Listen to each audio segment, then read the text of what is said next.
Diversity, equity, and inclusion. Okay, these are the things that are being implemented in video games nowadays to kind of, I guess, show representation for people who feel unseen, unrepresented. You know what I'm saying? All of those goofy little terms and things like that. And it's infected the video game industry in a way that you have to go further than the surface level to understand what it is that gamers are talking about. It's not about the fact that you're just showing off, black characters or LGBTQ characters or women or any of that stuff. It's about, in the effort to achieve this, you have hired and you have promoted people whose number one interest is not bringing forth the best possible video game and the best possible experience and serving the people that fund this industry, but you've instead brought in the people whose number one objective is identity politics. And in showing that and in doing that, you've pumped out a bunch of slop. Okay. And now in this post Donald Trump, well, not post, in this current Donald Trump era where diversity, equity, and inclusion, which is inherently racist, is being attacked on all fronts. Now the video game industry is starting to, so guys, by the way, we're doing away with this. And we're going to go ahead and dive into it. But before we do, we got to get into the begging portion of the video. Please make sure you like the video, subscribe to the channel, all of those good things. The YouTube algorithm is changing and we need all the assistance that we can get because, they're doing us dirty. So make sure you do that. Subscribe to New Black Street. Also follow me on Twitter, Instagram, and all of those good things. All right. Let's get back to the topic. I came across this tweet from Grums. He says, "We winning. We are winning." And this is a title from an article from The Gamer that says, "Storylines have been cut.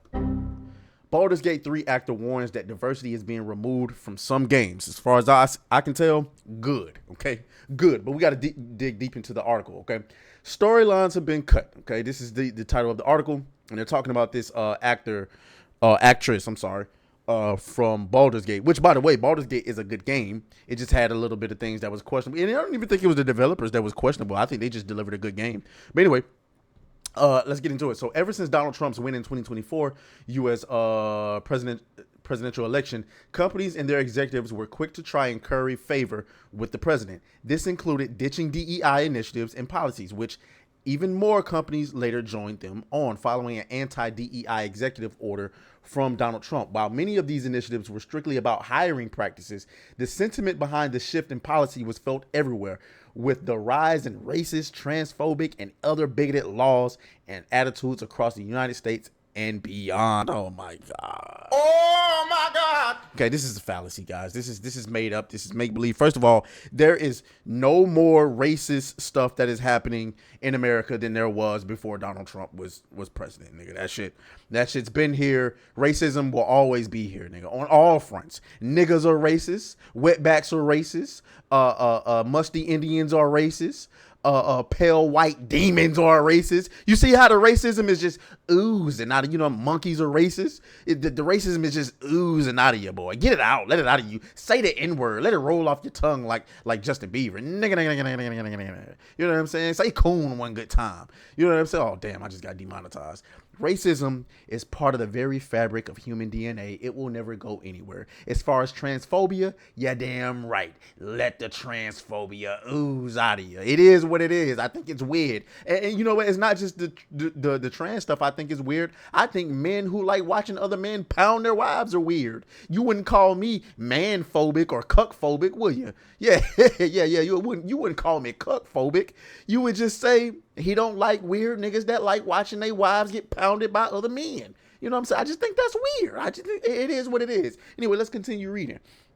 Now it seems that the gaming industry is not immune to this either. Speaking with me in an interview that will be published tomorrow, actor Samantha Burt, who played Karlach in Baldur's Gate 3, tells me that they are already aware of game devs who have had their work censored, as the industry appears to be bowing down to the regressive politics of Trump's second terms. Queer stories might be getting censored in game. Might be. Listen, guys. It's not that your stories are getting censored. It's that your stories are getting taken out of places where they don't belong, Sorry. It is what it is. If you want a queer game, make your own queer game. All right. This came in my chat with Bert when I asked if in our current climate they feared that a game as diverse as Baldur's Gate 3 would struggle to get greenlit now. Without exposing devs, I know that's happening. Their storylines have been cut. They tell me historically appeasement is a really bad thing. No, it's not. No, it's not. You made that up. That's cap. Despite this, they are optimistic that this won't last forever. Indies exist and people can write and communities will get together and we will absolutely get through this together. Well, you know, they're right on some front, right? There's certainly a possibility that another president in 4 years could come in and undo everything Trump has did, but we'll see about that. That's neither here nor there. This also comes amid the revival of the Gamergate movement, which is seeing developers, journalists, and many others in the gaming industry harassed online. Oh my God. It also means we often see the argument that games with characters that are non-white and or queer will sell poorly. Baldur's Gate 3 quite obviously disproved that. First of all, I love how these, well, let me finish this sentence. As it was reported to have sold 15 million copies in November of 2024. I love how these freaking weirdos love to claim Baldur's Gate as some sort of diversity icon. What are you talking about? It's a role-playing game where you're basically able to do and say whatever the hell you want to. It makes, like, nobody calls that game woke. And even if it is woke, it doesn't matter if you put out a good product. It just doesn't. As Bert alludes to, not everyone in the industry is going backwards. The indie scene can now can allow for more creative freedom as there is no publisher to appease. It's worth noting that Baldur's Gate 3 was self-published too. This also isn't anything we haven't come back from before, as back in the 2000s we saw Mass Effect 2 devs forced to write out a queer romance for the companion Jack in response to the negative attention from Fox News.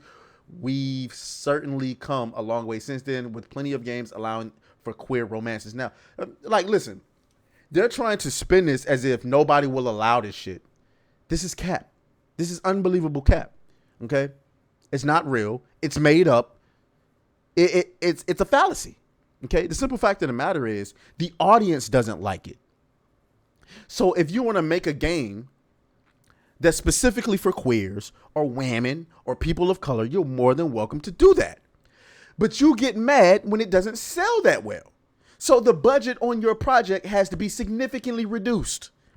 Nobody's giving you tens of millions of dollars to create a game for LGBTQ people. I'm sorry. It is what it is. My lane. Okay? It is what it is. And general audiences don't believe in that bullshit. What you want is you want to be able to have your cake and eat it too. And you can't. You want to make a game for the booty bandits? Well, guess what? The only people that's going to play it are the booty bandits. If that. You want to make a game specifically for blacks only? Fair enough. Knock yourself out. But understand that only blacks are going to play it. and good luck. You know what I'm saying? Good luck. You know what I'm saying? You want to make a game for women only? Knock yourself out. But the general audiences don't care about that stuff. And there is no amount of feminine warfare, mental gymnastics that you can do to convince the general audiences to participate in your little parade or whatever the hell you want to call it. You tried that with, Hogwarts Legacy, and it backfired. You tried that with Black Myth Wukong, it backfired. You tried that with Stellar Blade, it backfired. Every single game that y'all try to prop up as some sort of diversity icon flops. And the industry is seeing that. If the industry wasn't seeing that, they would have no reason to adhere to what it is that Donald Trump and company is saying or doing. Because all it's talking about is hiring practices. You said that yourself. Donald Trump's policies only refer to hiring practices. It didn't say that you couldn't put, booty bandits in games. Nah. The company, the studios and the publishers are willingly doing that because they're recognizing that your little diversity escapades are not selling. So I don't know. Y'all let me know what y'all think down in the comments. As always, may the Criff be with you. I'll talk to y'all later. Oh, fuck you, fuck you, fuck you, fuck you.